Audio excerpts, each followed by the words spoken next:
Love and happiness.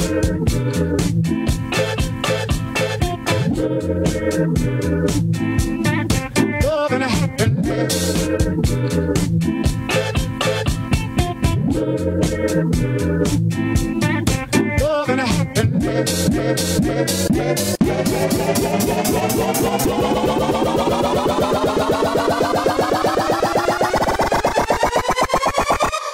Здравствуйте, уважаемые коллеги! Меня зовут Александр Куватов, и я рад вам представить 23-й выпуск видеожурнала HireSet.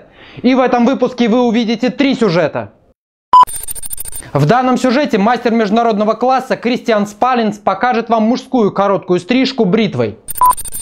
Во втором сюжете мы покажем вам технику окрашивания, выполненную по правилам горизонтальных переходов.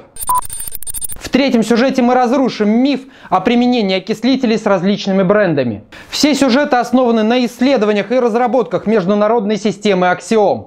Более подробную информацию о системе и обучающих материалах вы можете найти на сайтах нашей компании www.hairclub.ru, а также приобрести видеоматериалы и книги у нас в интернет-магазине www.axiomshop.ru.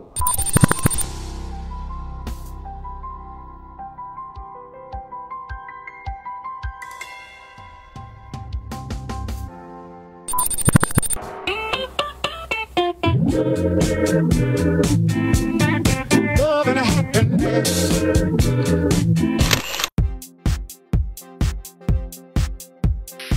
Височные и затылочные зоны головы стрижем вертикальными проборами по правилу круглой геометрии. То есть подтягиваем срезанную и срезаемую пряди друг к другу. Угол оттяжки 90 градусов по отношению к оси головы. На нижних затылочных зонах угол оттяжки формируем под углом 45 градусов по отношению к оси головы. Угол среза 90 градусов по отношению к оттяжке.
бритвой при помощи расчески создаем мягкое сведение на нет, нейтрализуя неправильный рост волос.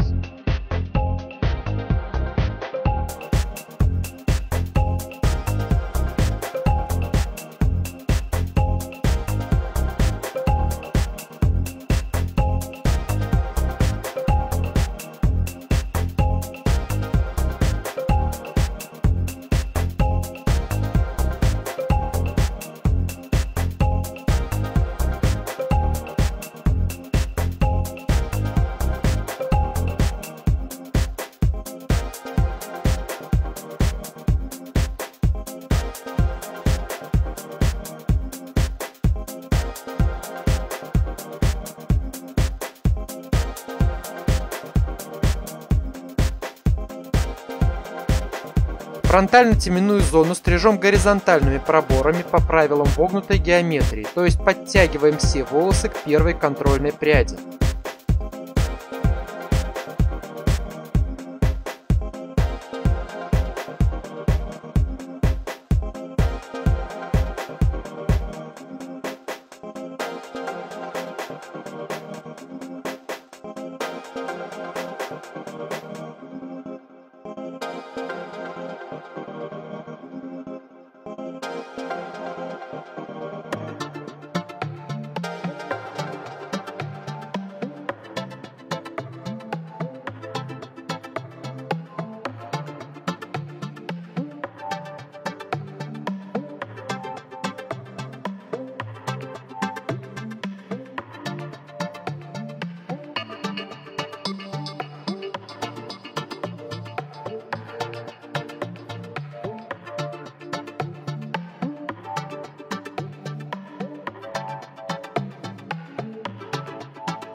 В случае необходимости ножницами выполняем доработку окантовки в сухом виде.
Для создания зигзагообразного рисунка цветового пятна необходимо заранее четко просчитать отдаление обесцвечивающего блока от корней.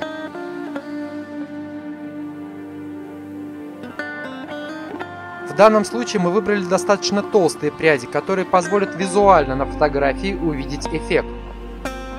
Для работы в салоне вы можете сделать пряди тоньше, если необходим более мягкий эффект зигзага. Для облегчения работы пряди предварительно отделяем при помощи зажимов. Каждую прядь лучше всего предварительно рассчитать по сантиметрам от корней, чтобы получился задуманный рисунок. На корни наносим основной оттенок. В нашем случае это цветовая баня из сине-черного цвета, которая не даст плотности черного цвета, но придаст волосам красивый оттенок и глубину.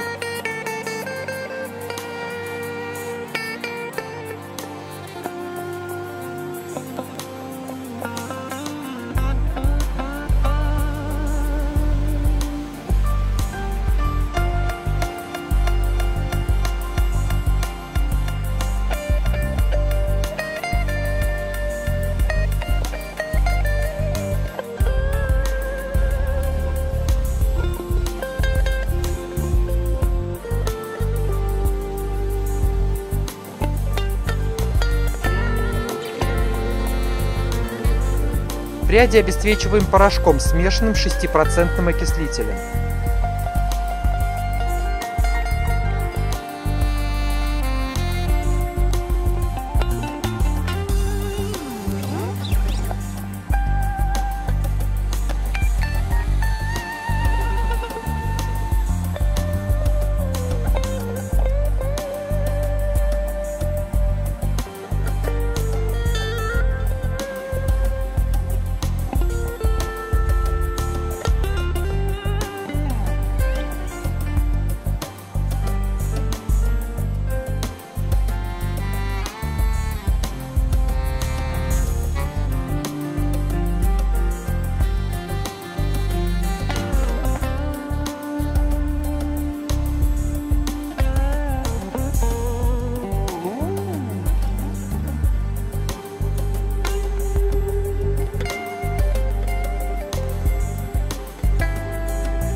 По окончании времени выдержки осторожно смываем пряди.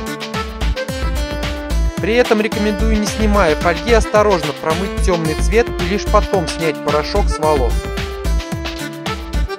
После наносим на обесцвеченные участки волос микстон с прямым фиолетовым пигментом и выдерживаем 30 минут.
Мы часто слышим от технологов компаний о невозможности применения их красителя с окислителями других компаний. Естественно, большинство мастеров опускают данный аспект в своей работе, и, как ни странно, ничего страшного не происходит. Более того, для получения желаемого результата очень часто приходится прибегать к окислителям других фирм.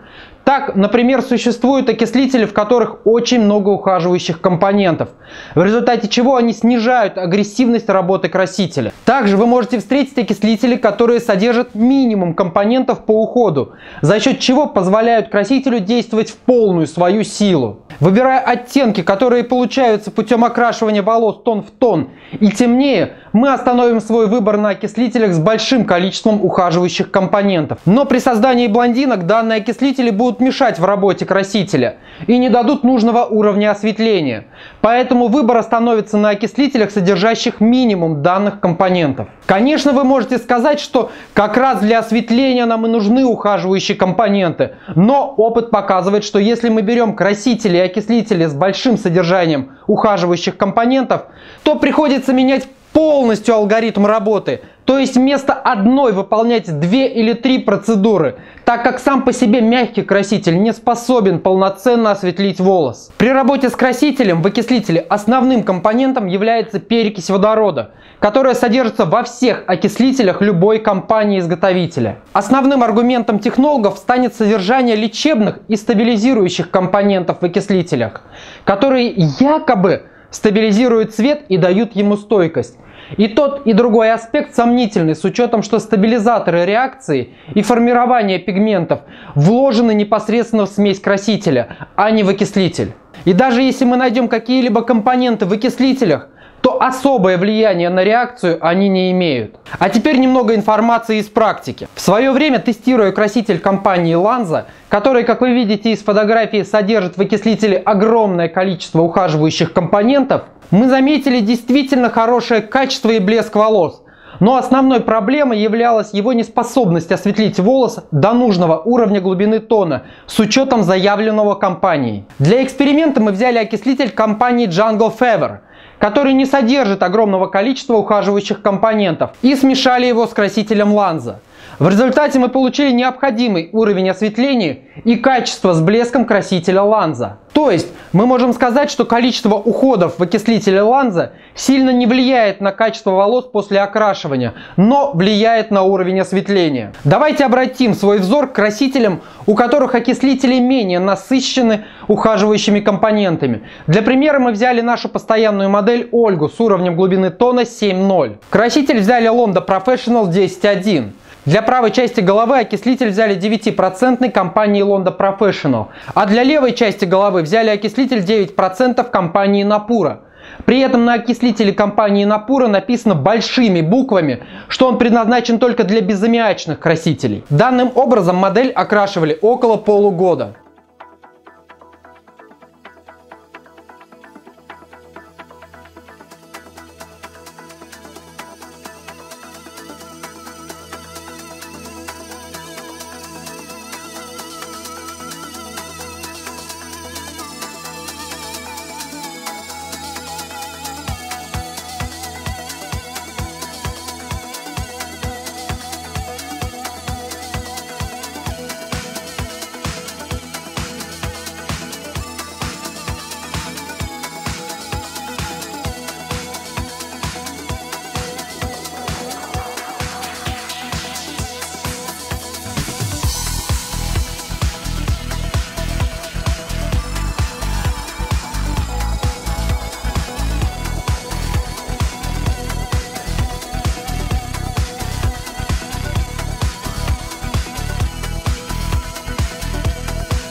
По большому счету, если верить теории о невозможности применения окислителей различных фирм, то на стороне, где взят окислитель Напура, мы должны получить некорректный цвет или неадекватное качество волос. По результату мы видим, что справа и слева цвет волос полностью идентичен, как в принципе и качество структуры.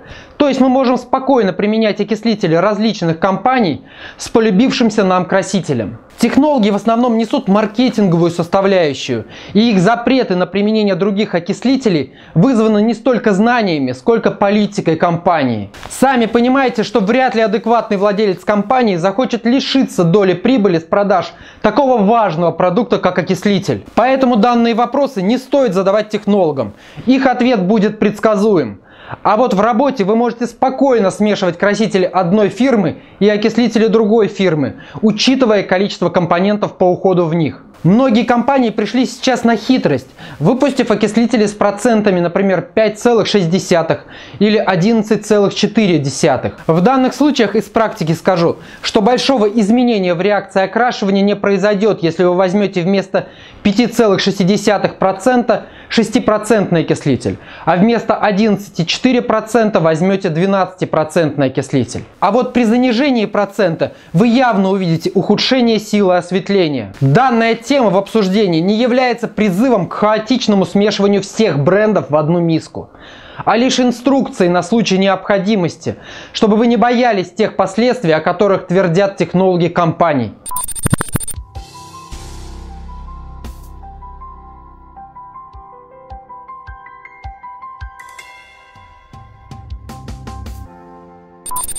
Для получения более подробной информации о сетах, подписывайтесь на наш канал в YouTube, а также вступайте в наши группы в соцсетях ВКонтакте и Facebook. Если вы хотите больше узнать о системе Axiom и подробнее изучить ее, рекомендую нашу продукцию, представленную на сайте нашего магазина axiomshop.ru. И не забывайте, искусство не может существовать без науки, как и наука без искусства. На этом мы заканчиваем наш сет. До встречи в следующем выпуске. Loving